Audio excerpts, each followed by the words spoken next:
Good afternoon, everyone. I think it was 2015 when I came on this stage performing for MIT Bhangra, so it's exciting to be back. There's no dancing today, I promise, but I hope you enjoy the talk regardless. So it's nice to meet you all. My name is Atif. I'm the co-founder and executive director of Tarjimly, the world's most accessible translator and interpreter service.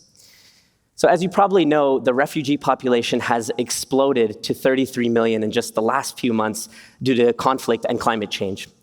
But you likely don't know that 44% of them can't communicate with the people trying to help them because of language. Even in the US, over 75% of medical providers report poor access to interpretation services that are needed by over 60 million refugees, immigrants, and asylum seekers. And that shamefully leads to discriminatory denial of service for so many, but also errors, confusion, and ultimately adverse health outcomes. And I know this really well because I come from a refugee and immigrant family. My grandmother was a refugee who depended on me for years to interpret for her, even as a 10-year-old kid. She's the reason that after I graduated from MIT, I went to volunteer in refugee camps in Greece and Turkey, and I saw women just like her every day struggling just to communicate how much they're struggling. And that's where I also learned that a key challenge for global health is that there simply aren't enough interpreters today to meet the surging demand, in person and remote. And that's further choked by huge prices, low language coverage, and long wait times. And machine translation just isn't good enough yet, especially for the long tail of languages. And so this led my best friend and I, roommates at MIT, to build Tarjimly in 2017, a nonprofit of both engineers and humanitarians from 15 countries with a core belief that it's a human right to be heard and understood. Tarjimly is a mobile app that connects refugees, immigrants, and humanitarians in need with a live interpreter for over 120 languages in under 2 minutes.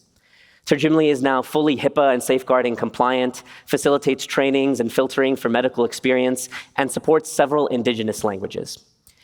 We essentially merged two powerful solutions, community and technology. So we enable the world's 3 billion bilinguals to serve as micro-volunteers for the 33 million refugees, and we have 50,000 volunteer interpreters today. We also hire bilingual refugees as professional rare language interpreters. We then train and deploy them efficiently using this AI matching algorithm that we've built, which optimizes for speed, quality, use cases, utilization, and cost. So put simply, we get you the right interpreter at the right time for the right situation. And so all of this unlocks quality on-demand interpretation at a macro scale never before seen. Today, we're doing over 4,000 monthly sessions, and we're on track to hit 1 million in total by 2025. And our adoption is so broad, giving us this path to sustainability with 220 paid accounts and 5 large NGO contracts. So now we're getting ready for hospitals and government agencies. But the coolest thing is that our early data indicates that Tarjimly is doubling the speed and access of medical support. And I think that hits why this matters so much. At Tarjimly, we're trying to dramatically reduce costs and wait time while improving quality and trust, which will allow for more beneficiaries to be served, as well as increase access to the underserved.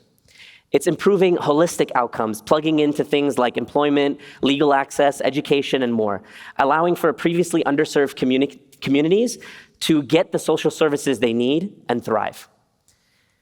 So finally, I'd like to invite you all to join our mission today in 2 ways. One, you can get every bilingual, multilingual you know to sign up or donate to support our refugee interpreters. And 2, you can connect us to your networks at humanitarian and health systems so we can drive an ecosystem change in global health. Thank you all for the time.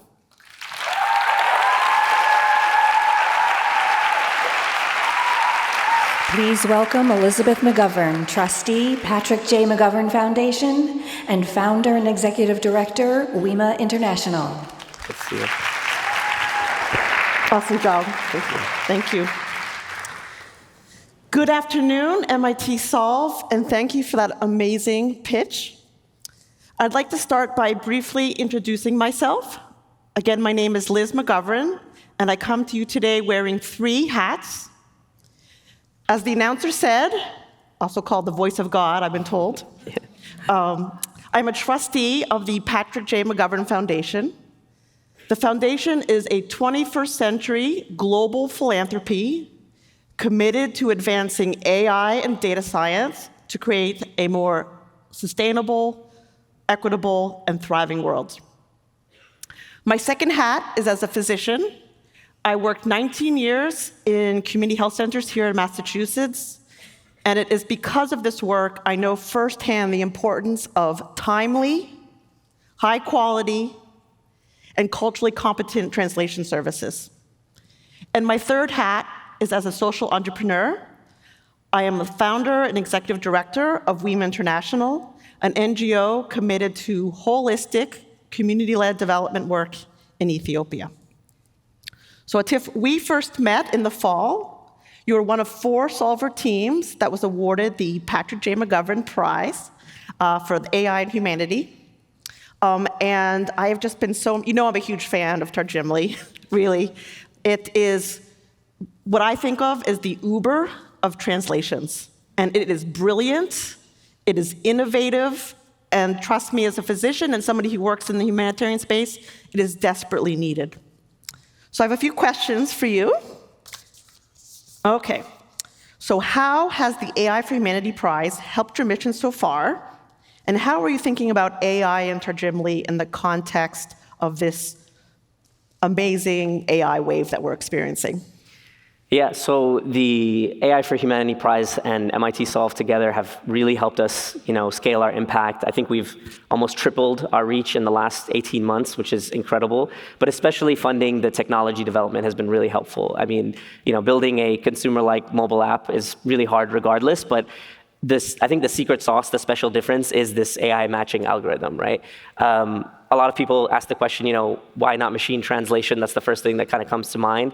And we rather use AI and machine learning to connect people to the right translator at the right time. So when we started, we had a single objective function that the algorithm focused on, which was speed. So get you someone really fast. And now with the support from the prize, we've been able to build that into a multi-objective function. So now we look at speed, quality, cost, translator utilization, and use case fit. So there's about 5 different functions that we look at now. So all that's very difficult to build, but I think the thing that really gets people going is where is all this stuff happening with AI and machine learning. For us, I think there's a couple of challenges with machine translation today. A lot of people think that you could just pull out Google Translate and get what you need. The reality is that just doesn't meet the use case in humanitarian and health settings. It's much more culturally nuanced. It needs a lot more focus. And especially when you deal with an interpreter that's a human, they can tell you, hey, I'm not sure about this interpretation, or I don't know the answer. And that's way more important and more valuable for you than a computer that's going to say with 100% confidence, this is what I think the translation is. And so you get confident from that translation, but it may not be accurate. The other part that I think AI and machine translation is going to help a lot in has challenges today in, is actually the long tail of languages. So you always see demos in German and French and Japanese, but what about Arabic? What about Farsi? What about Tigrinya? What about the long tail of economically less powerful languages?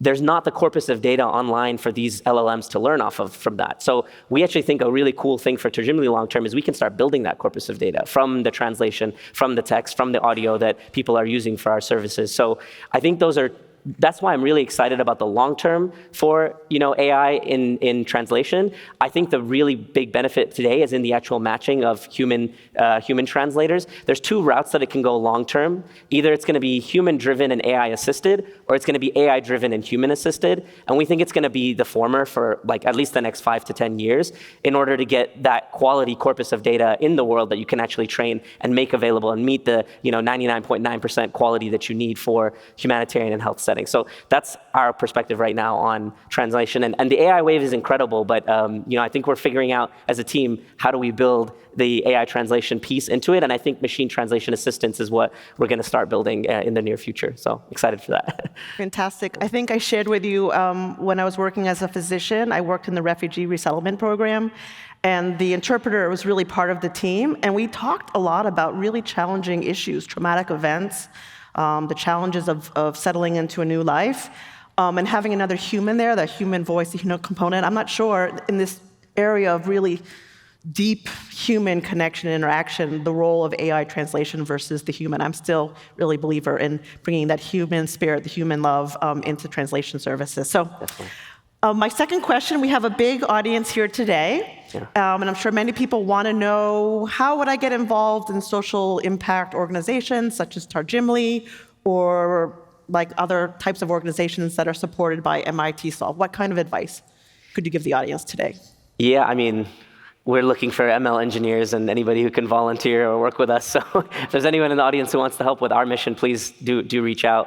I think there's obviously this awesome cohort of not just this year, but several years that MIT Solve has created of, solutions, social impact organizations, nonprofits, for-profits. Get involved, like spend time, volunteer, reach out, even just as a connector even can be extremely helpful for organizations like us.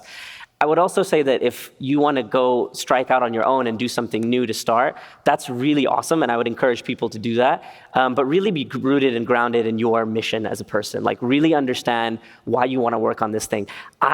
For me, the refugee crisis made a lot of sense. I come from a refugee immigrant family. But the Syrian refugee crisis hit, and then the Rohingya crisis, and then the US border crisis, and it became almost inevitable for me. I was like, I gotta do something about this. And so me and my friends, we would just drop our bags after work, I've been working in big tech companies in Silicon Valley, and we just work on this. And I think like having a long-term passion for something is so important. Like today, the culture is very, I would say, fickle in tech a little bit, right? We go from one project to the next project, year one job, year two job, year three job. We're very quick to move to the next thing. I think in social impact, especially if you can ground yourself in something that really pulls your heart and motivates you to move, I think that is just going to be the game changer for you starting something on your own. And the best way is getting involved with other nonprofits. I worked with 2 or 3 other nonprofits, even while I was an MIT student.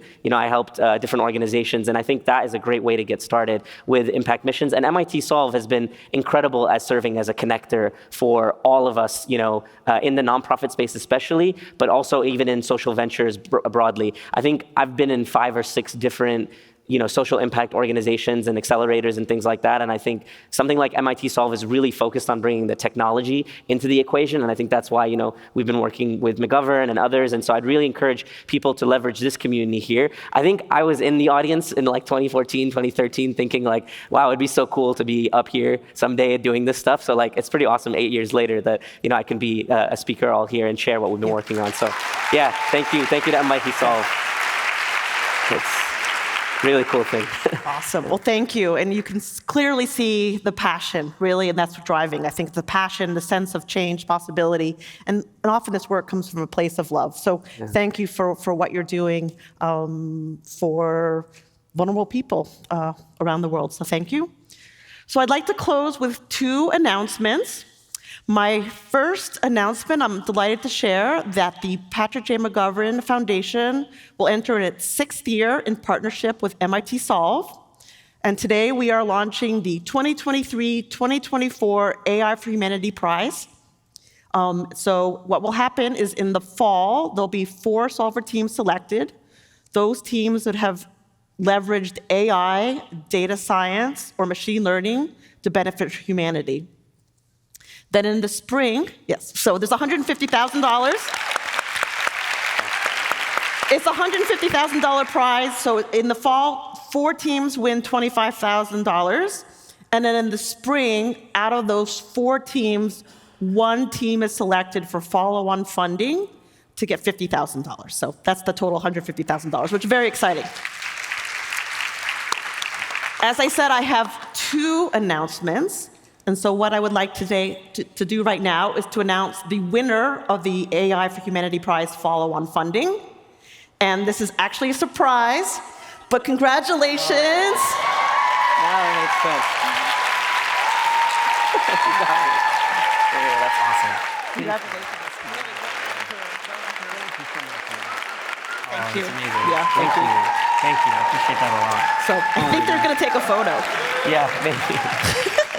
Thank you. Surprise! I promised him no surprises. I didn't. Now it all makes sense. It's He's like, why are we in the opening plenary? Yeah. That's really nice of you. Thank you so much. Well, no, thank you. It was really, it was the Solver community that selected you. So. Okay, thank you. Thank you, MIT Solve, and thank you, Patrick J. McGovern Foundation. This is awesome. Thank you. Well, thank you very much, and all of you enjoy MIT Solve.